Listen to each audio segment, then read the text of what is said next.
আউযু বিল্লাহি মিনাশ শাইতানির রাজিম। বিসমিল্লাহির রহমানির রহিম।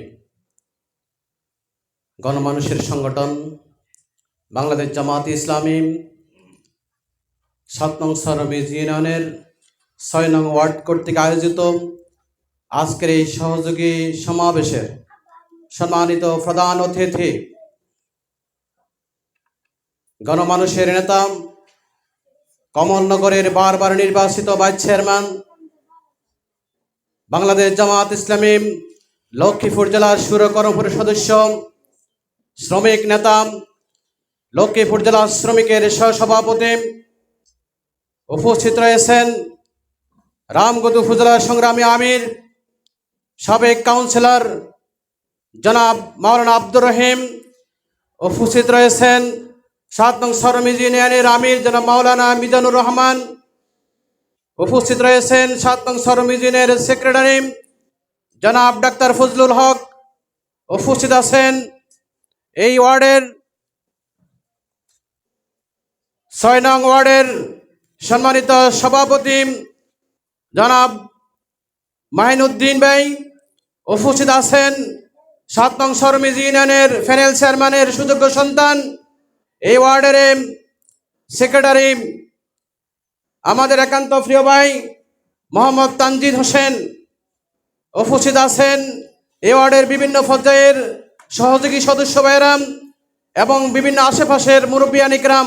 আসসালামু আলাইকুম ওয়া রাহমাতুল্লাহি ওয়া বারাকাতুহু। আমি যেহেতু মেহমান রয়েছেন কথা বলবেন, আল্লাহ রাব্বুল আলামিন সূরা সাফের মধ্যে বলেন, ইউরিদুনা লিইউতফিউ নূরাল্লাহি বিআফওয়াহিহিম ওয়াল্লাহু মুতিম্মু নূরিহি ওয়ালাউ কারিহাল কাফিরুন।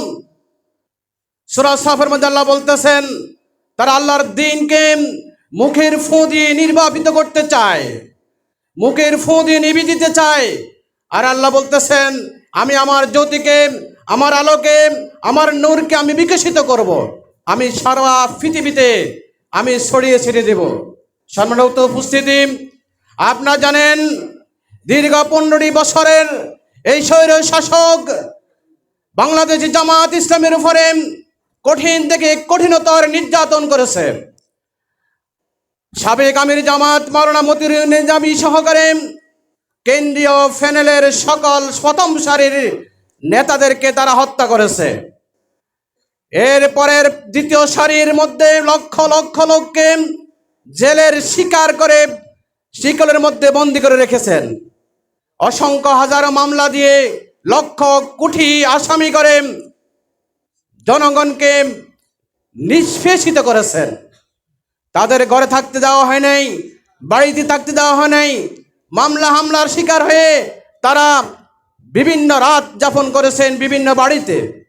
সম্মানিত উপস্থিতি, সর্বশেষ জামায়াত ইসলামীকে যখন তারা চেয়েছিল মুখের ফু দিয়ে নিভিয়ে দিতে চায়,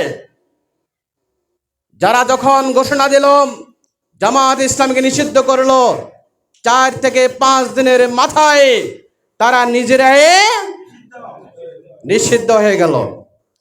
আল্লাহর সিদ্ধান্ত, অমাকার ওমাকার আল্লাহু আল্লাহু খায়রুল মাকিরিন। সর্বোত্তম পরিকল্পনাকারী কে? আল্লাহ সকল পরিকল্পনাকারী, আর আল্লাহর পরিকল্পনায় বাস্তবায়ন হয়।